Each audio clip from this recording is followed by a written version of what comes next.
لانقره پایتخت ترکیه کرد و ترکین کرجیان قادا نوروز هر زیده بحث آشتیه دکن. داخواز هیویاوانی آشتیه ده دمک دیه که گوه هر کسی لپارلمانتوی ترکیه جبو کوه دی راپورا کمیسیون به پروژه یاسا و پروسه بگشتی و رزندی کرن.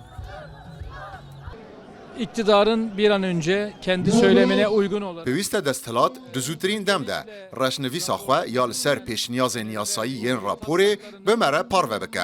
Bêguman pêwîst e yasaya aştiyê li îmraliyê bi birêz Ocalan re bêgotûbêj kirin. Paşê jî em li bendêne reşnivîsa nêrînên hemû aliyan bînin parlamentoyê. görüşleri alarak meclise getirmesini bekleriz. وکه همون نوروزان ده نوروزایی سال ده جی جن و جوانین کرد به جلو برگین خوین رنگ برنگ قادا نوروزی خملاندن.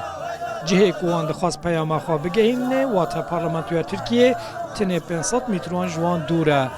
جبروی اف دخوازن که دیوارن لپیشی آشتیه که ماینده ایدی به تمامی بینا را کرن.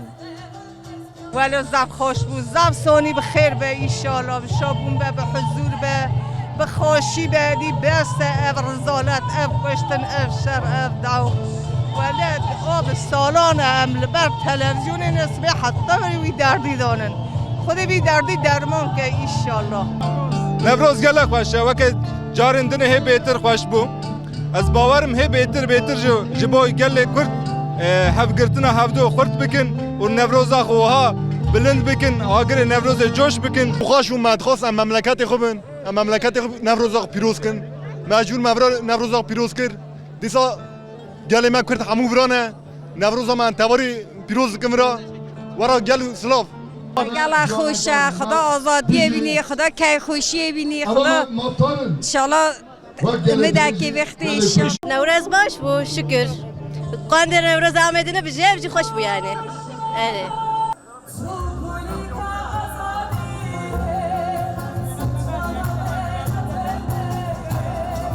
ده نوروزان قرا یای سال ده هجمارک کیمیا ترکان کو پرانیا و نالیگرین پارتین چپ و سوسیالیستین ترکیه نه ده قادا نوروز ده آماده بون.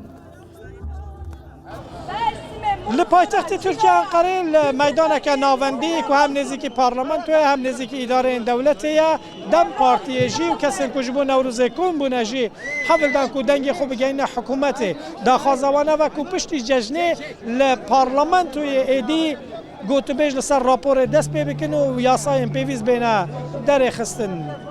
شوکت هرکی رودا انقره